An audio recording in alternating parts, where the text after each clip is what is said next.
1부에서 4부로 나누어 이미 방영한 탄저 없는 다수학 텃밭고추에 대한 모음집입니다. 바쁘신 분들은 1부에서 4부로 소개되는 필요한 제목과 제목 오른쪽에 표기된 분홍색 방영 시간표로 참고하여 보시면 됩니다.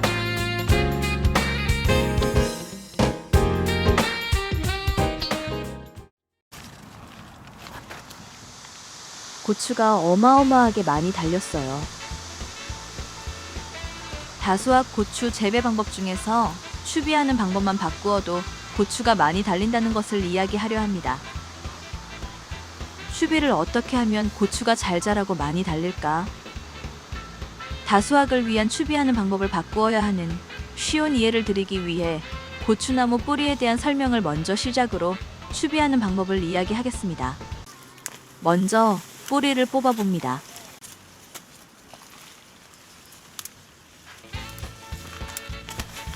고추나무 크기에 비해 뿌리가 작아도 너무 작습니다. 뿌리가 땅속으로 깊게 자라지 않고 옆으로 자랐습니다. 천근성 뿌리라고 하며 힘이 없어 비바람에 잘 쓰러지는 구조로 되어 있습니다.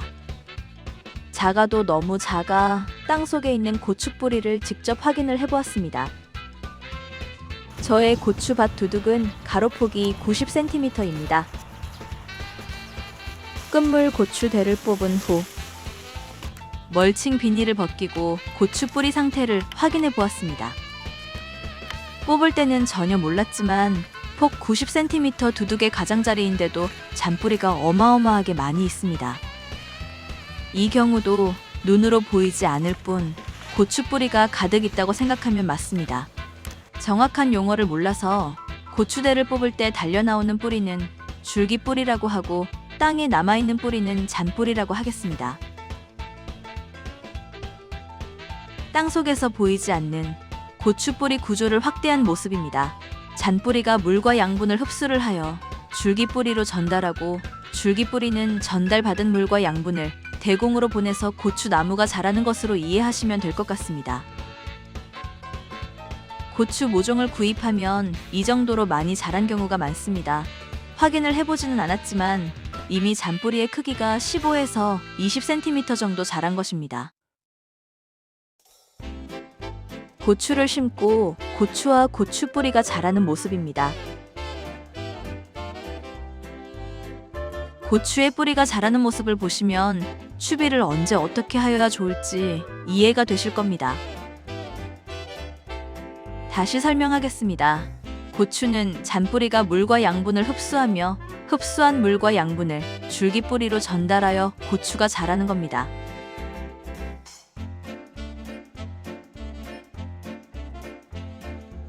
이해되셨나요? 고추 뿌리는 1m 정도까지 자라서 고랑까지 분포하여 물과 양분을 흡수합니다. 이 정도 자랐을 때 1차 추비를 합니다. 비료의 선택은 요소 비료도 되고 복합 비료도 됩니다. 첫 추비하는 거리는 뿌리가 많이 자랐기 때문에 표기된 화살표처럼 역삼각형 꼭지 지점에 넣으며 같은 방법으로 양쪽에 줍니다. 고형 비료를 넣고 구멍이 있기 때문에 요소 비료물을 타서 주었습니다.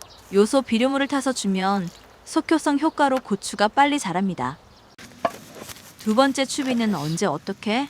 앞에서 뿌리에 대한 이해를 하셨고 1차 추비는 누구나 다 아는 내용이어서 특별한 정보가 없었지만 지금부터는 다수학을 하는 추비하는 방법을 알려드리니 끝까지 시청하시기 바랍니다. 2차 추비는 두둑이 아니고 고랑에 먼저 합니다.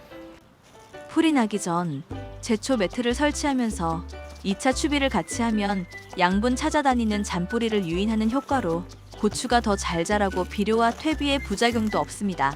보통은 마지막 추비를 이런 방식으로 하지만 고추 뿌리에 대한 구조를 앞에서 보셨다면 추비하는 지금의 방법에 대해 공감이 되실 겁니다.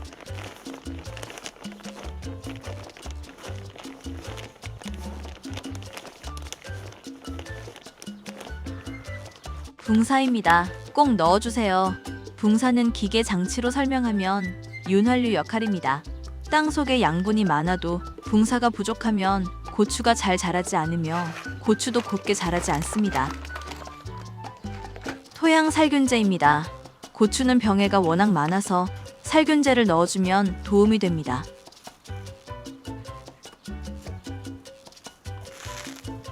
마지막으로 제초 매트를 덮어줍니다. 당연 풀이 나지 않는 역할을 하지만 비료와 퇴비의 유실 방지 역할도 하고 양분을 흡수하기 위해 매트 밑에 얕게 분포되어 있는 고추의 잔뿌리 파손도 보호되며 수분 조절 역할까지 합니다.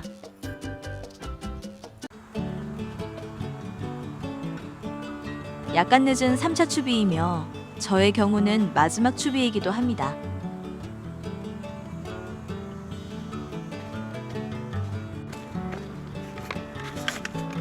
마지막이 되는 3차 추비는 지속기간이 60일에서 90일 되는 고형 비료를 넣습니다. 시청자분들은 고추 세력이 나쁘거나 기형 고추가 있는 경우는 질소 비율이 높고 붕사가 있는 복합 비료를 주시거나 선택형 비료를 주시기 바랍니다. 설명에서 선택형 비료는 요소 따로, 붕사 따로를 말합니다.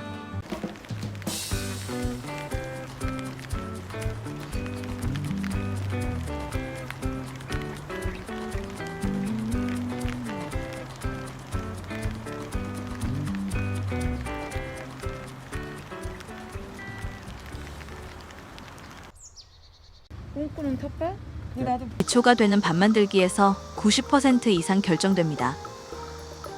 쉽게 설명을 하자면 남들처럼 고추를 심었는 데가 아니고 밭을 어떻게 만들어 심었느냐가 중요합니다.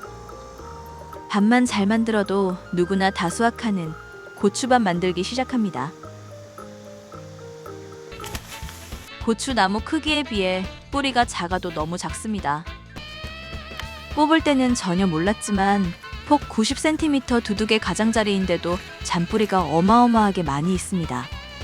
고추 뿌리는 1m 정도까지 자라서 고랑까지 분포하여 물과 양분을 흡수합니다. 고추 뿌리 구조를 확대한 모습입니다. 잔뿌리가 물과 양분을 흡수를 하여 줄기뿌리로 전달하고 줄기뿌리는 전달받은 물과 양분을 대공으로 보내서 고추 나무가 자라는 것으로 이해하시면 될 것 같습니다.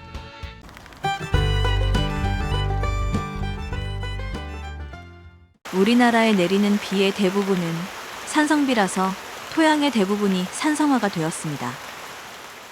산성화 정도가 심각하기 때문에 정부에서 전국 농업인에게 석회고토와 석회규산지를 무상으로 공급하고 있습니다. 석회는 동물뼈 조개껍질, 굴껍질 등으로 가공한 칼슘을 말하며 고토는 자연광물에서 추출한 마그네슘을 말합니다. 참고로 소금에서 나오는 간수도 마그네슘입니다. 칼슘 결핍과 마그네슘 결핍의 예입니다. 고토석회를 밥 만들 때 넣어주고 수분 관리만 잘하면 결핍 증상 절대로 없습니다.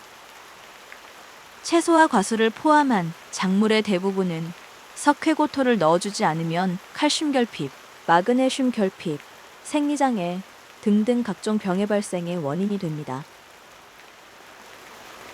밭작물의 만병통치 약이 되는 석회고토에 대한 이해를 시작으로 고추밥 만들기를 시작합니다. 시골에도 중요성을 모르는 분들이 의외로 많고요. 남아도는 석회고토를 공짜로 얻었습니다. 살포 시기는 농사가 끝난 가을부터 늦어도 이른 봄 3월까지가 좋고요.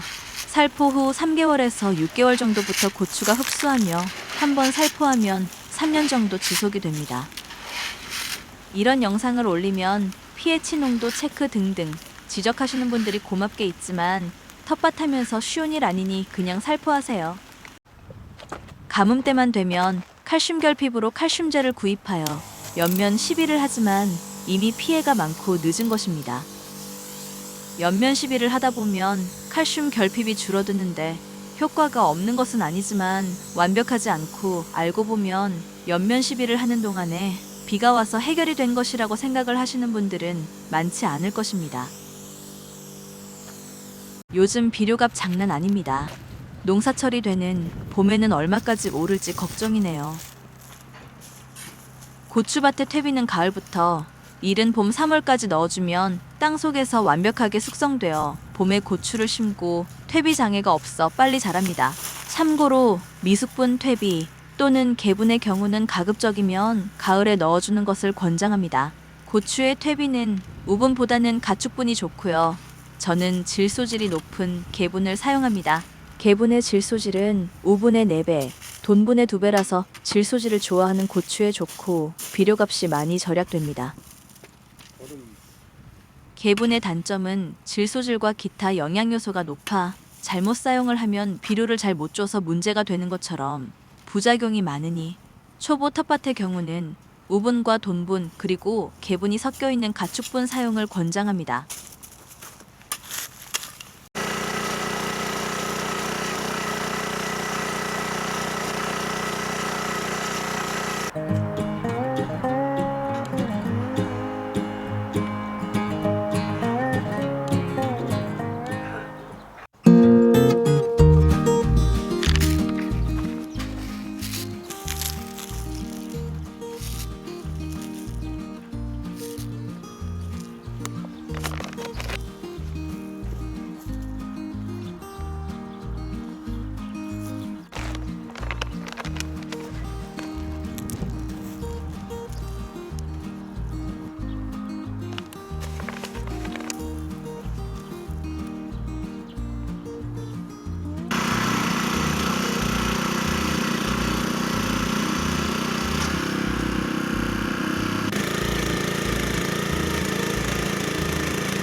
넋두리 하는 동안 밭이 다 만들어졌네요.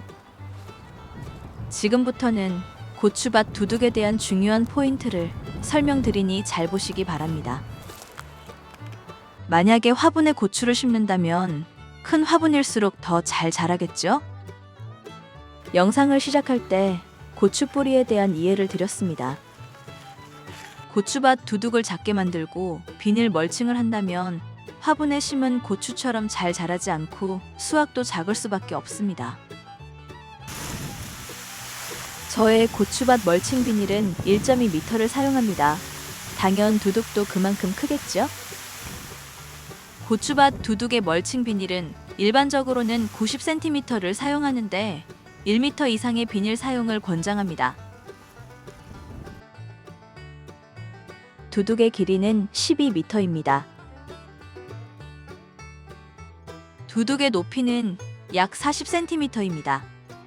두둑과 두둑이 되는 이랑 넓이는 2.2m이고요.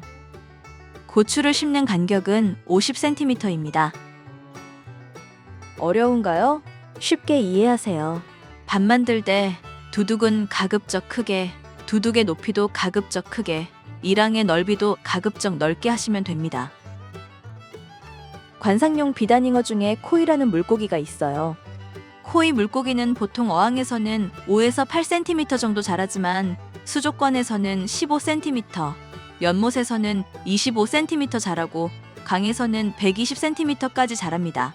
이를 코이의 법칙이라고 하는데 식물들도 자라는 환경에 따라 코이 물고기처럼 자랍니다. 신기하죠? 우리나라 충남 농업대 축전에서 공개하였던 만개 달리는 고추의 실제 사진입니다. 장마 후 갑자기 병이 많아지는 이유는 두둑이 낮거나 고랑이 낮아 물빠짐이 잘 안 되는 배수의 문제의 원인이 많습니다. 물빠짐이 안 되면 뿌리가 물에 잠기고 산소 공급이 안 되어 뿌리 퇴화와 부패로 각종 병해가 발생될 수밖에 없습니다.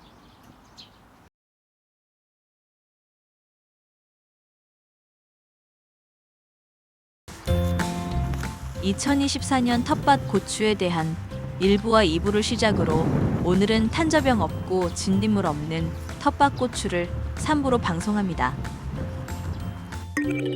탄저 없는 텃밭 고추 가능할까요? 방법이 있어요. 지금 시작합니다. 탄저 탄저병 없는 고추는 뿌리부터 이해를 하셔야 해요. 고추대를 뽑으면 뿌리가 작아도 너무 작고 쉽게 뽑혀서 보이는 기준으로 두둑을 만들고 추비도 주고 물을 주면 안 됩니다. 다시 한번 뿌리에 대해 이해를 드립니다. 뽑을 때 뽑혀 나오는 뿌리가 전부가 아니고 잔뿌리는 고랑까지 있습니다.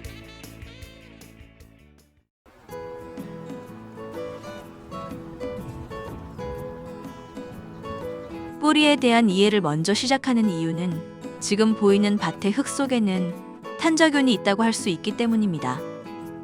바람에 옮기고 빗물에 흙이 튀어 옮기고 벌레들이 옮기고 모든 가능성이 있겠지만 다양한 자료와 정보를 정리해보면 탄저균이 기주하는 곳은 땅속이라는 것만은 확실한 것 같습니다.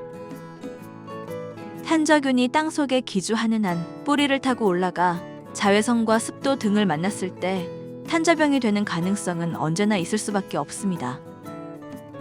탄저는 어디에 있고 어디서 오지요? 라고 물으면 땅에 있고 빗물이 튀어 발생한다고 대부분 답하실 겁니다. 맞습니다. 탄저균은 땅에 있습니다.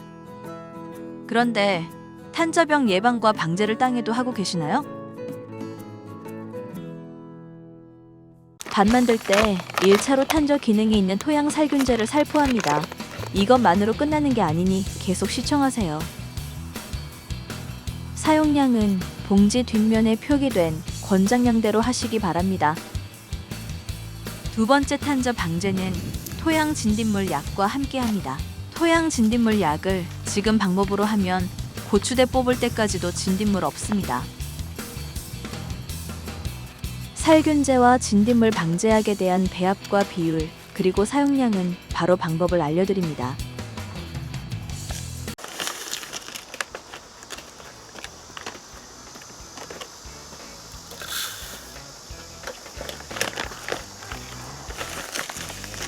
탄저 방제 기능이 있는 토양 살균제와 토양 진딧물 약의 배합 비율은 1대1로 합니다.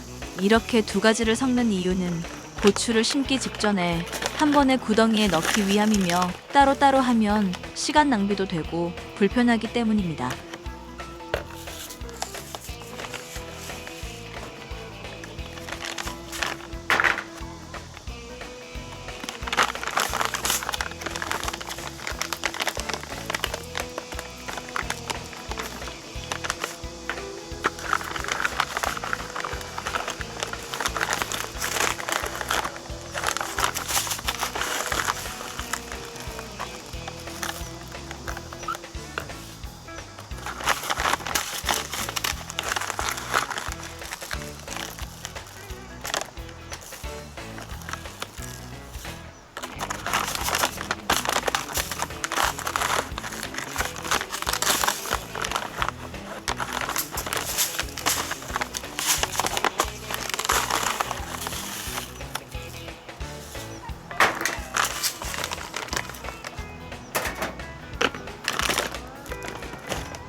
투입량은 작은 스푼으로 약간 덜 차게 넣으면 됩니다.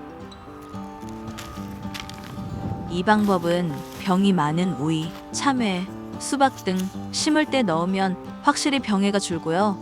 진딧물은 100% 잡히며 모종으로 심는 배추, 가지와 토마토 등에도 병해가 줄고 진딧물도 100% 해결됩니다.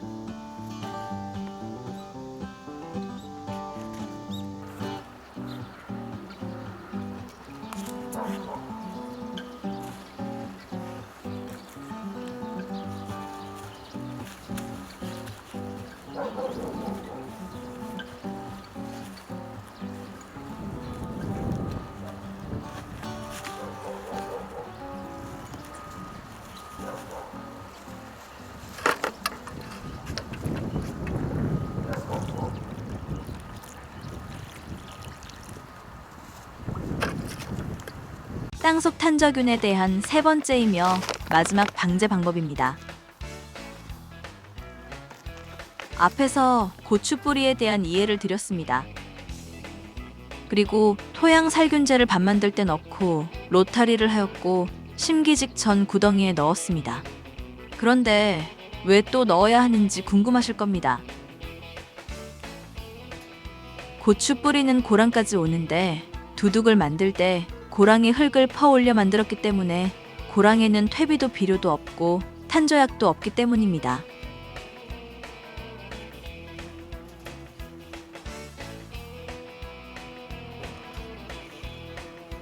지금까지 앞에서 설명드린 땅속의 탄저균 잡기에 대한 요약입니다. 1차는 밭갈이 할 때 넣어주었고요. 2차는 심기 직전 구덩이에 넣었습니다. 그리고 3차는 제초 매트 깔을 때 퇴비와 비료 그리고 토양 살균제를 넣었습니다. 이쯤 되면 질문이 있으실 것 같네요. 첫 번째는 권장량을 사용하면 효과가 거의 없고요. 두 번째는 권장량을 초과하여 밭 전체에 살포하면 비용 부담이 너무 많아 구덩이에 넣는 것이고요. 마지막으로 세 번째는 뿌리는 고랑까지 가는데 두둑 만들 때 고랑이 흙을 퍼올려 두둑을 만드는 과정에서 고랑의 살균제가 사라지기 때문입니다. 다음 방송은 고추 탄저병 방제 방법에 대한 이야기를 할 계획입니다. 탄저 예방과 방제는 방법에 따라 차이가 많습니다. 비 오기 전 줘야 한다. 비 그치기 전 줘야 한다. 남들보다 2, 3배 방제를 하여도 속수무책으로 탄저에 당하는 분들이 정말 많습니다. 지금까지는 고추 탄저와의 지상전을 하였고 영상처럼 하시면 80% 이상은 탄저와의 지상전은 끝난 것입니다. 나머지 10에서 20%는 탄저와의 공중전이며 시간이 되는 대로 자세하게 편집하여 방송하겠습니다.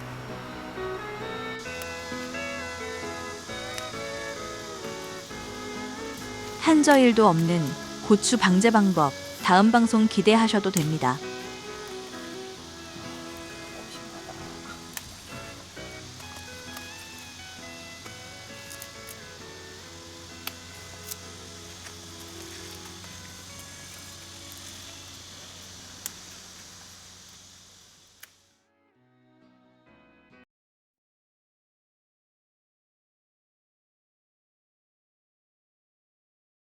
제목 그대로 끝물을 수확하면서 탄저병 걸린 고추를 한 개도 보지 못했어요.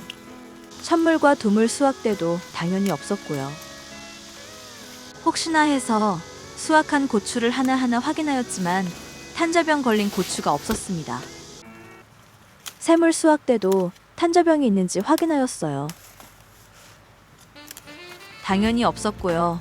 2023년 저의 텃밭 고추는 탄저병이 한 개도 없는 고추 농사가 되었습니다. 탄저병이 없는 고추 탄저병 방제 방법을 시작합니다. 탄저균은 어디에 있을까요? 라고 물으면 땅에 있다고 대부분 답하실 겁니다.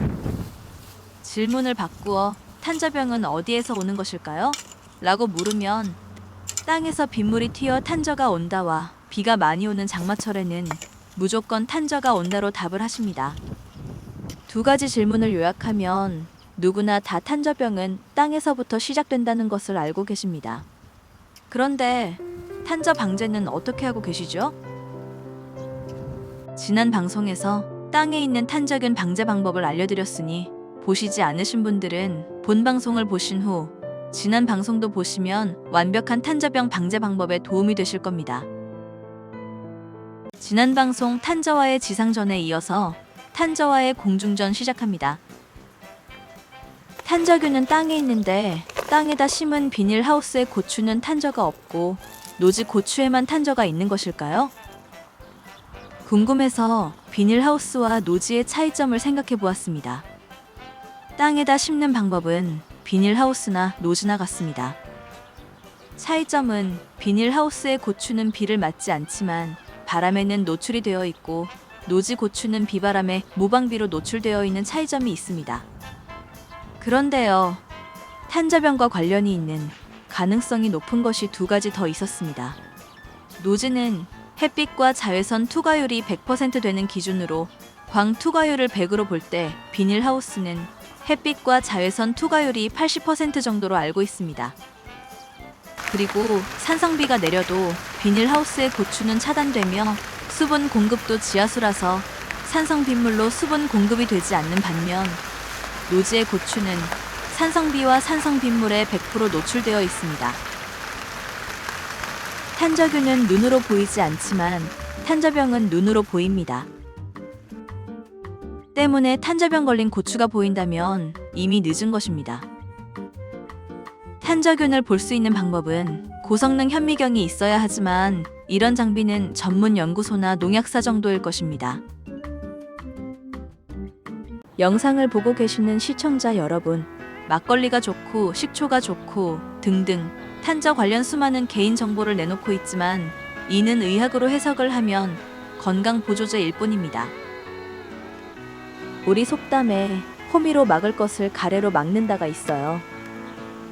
아프면 병원에 가듯 고추 탄저 관련은 탄저균과 탄저병을 전문으로 연구하여 판매하는 방제약을 사용하는 것이 맞다입니다. 잘 자라던 고추에 갑자기 탄저가 오면 정말 속상하죠. 애써서 방제를 하여도 방제가 안 되고 탄저가 오고 치료도 안 되는 경우의 농가들이 의외로 많습니다. 저는 과학을 믿습니다. 고추 탄저병 방제 방법에 대한 설명을 자세하게 드리니 끝까지 시청하시기 바랍니다. 방제약에 대한 이해와 사용 방법 중요하니 끝까지 시청 바랍니다. 고추 탄저병 관련 방제약은 크게 두 가지로 구분됩니다. 탄저병 예방 약이 있고요. 탄저병 치료 약이 있습니다. 앞에서 설명드렸지만 탄저 예방제는 보이지 않는 탄저균을 방제하는 방제제입니다. 참고로 밥 만들 때 토양에 기주하는 탄저균을 방제하는 토양 살균제를 넣었으니 공기 중 또는 비바람으로 고추에 옮기는 탄저균을 방제하면 되겠죠?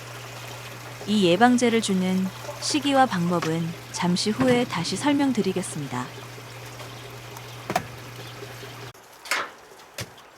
고추 탄저병 치료제입니다. 탄저병 초기에는 바늘 끝보다도 작게 시작되기 때문에 발생이 되어도 알 수가 없어 방제하는 시기와 방제 방법이 모두 다릅니다.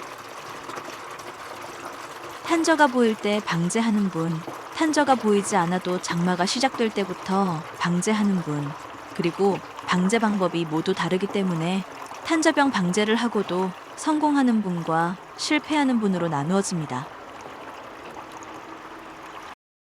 설명이 복잡한 것 같아서 쉽게 알려드릴게요. 고추를 심고 살충제를 줄 때는 꽃이 피기 전까지는 탄저 예방약과 함께 주세요. 살균제는 꼭 침투제를 사용하세요. 살균제가 들어가는 방제는 전착제를 사용하지 말고 꼭 침투제를 사용하세요.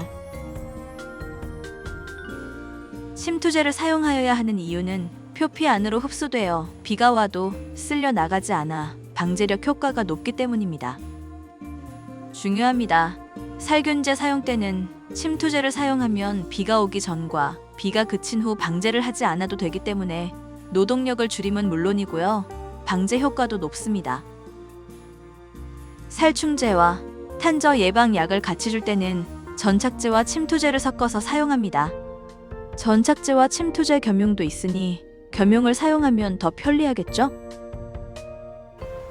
탄저균은 눈으로 보이지 않는다고 앞에서 설명드렸죠? 탄저병은 탄저균이 좋아하는 비바람, 토양, 온도, 습도 등으로 발생되지만 탄저병 초기에는 눈으로 보이지 않는다고 하였고요. 꽃이 피기 시작하면 누구도 예측이 어려운 어딘가에 있을 보이지 않는 탄저균도 잡고 탄저병도 잡는 방제를 하여야 합니다. 꽃이 피기 시작하면 2마리 토끼를 잡는 방제 방법을 하여야 합니다. 탄저 예방제와 치료제를 동시에 주며 전착제보다는 침투제를 첨가합니다. 침투제를 첨가하면 비가 와도 흡수되어 방제 효과가 떨어지지 않으며 비 오기 전과 비 온 후에 다시 주지 않아도 되는 편리함이 있습니다. 저의 경우는 날씨 관계없이 2주에 한 번 줍니다. 많은 분들이 희석량을 착각하는 분말로 된 탄저병 방제약입니다. 물 20리터 기준 권장량은 40g으로 되어 있죠? 20ml 약 스푼으로 40g을 계량해 보겠습니다.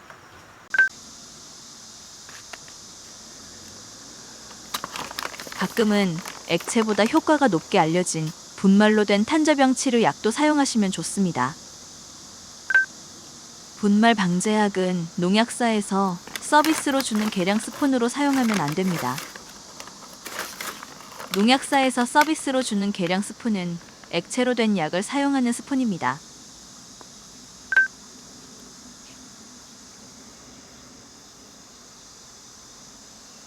액체약은 밀리리터로 계량되며 분말약은 무게로 계산하여야 하는 큰 차이가 있습니다. 차이가 많이 나죠? 분말 탄저약은 저울이 없을 경우 농약사에서 주는 스푼으로 2배입니다. 권장량이 20g일 경우 한 스푼이 아니고 2스푼으로 주셔야 방제가 됩니다. 탄저 없는 고추는 지상 방제부터 공중 방제까지 하셔야 합니다.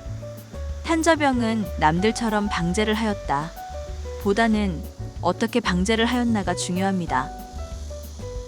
참고로 칼슘 부족 고추밭에는 탄저병도 더 심합니다. 그러니 이미 방영한 밥 만들기 편도 보시기 바랍니다. 꽁꾸는 텃밭? 그 나도 보는데 가끔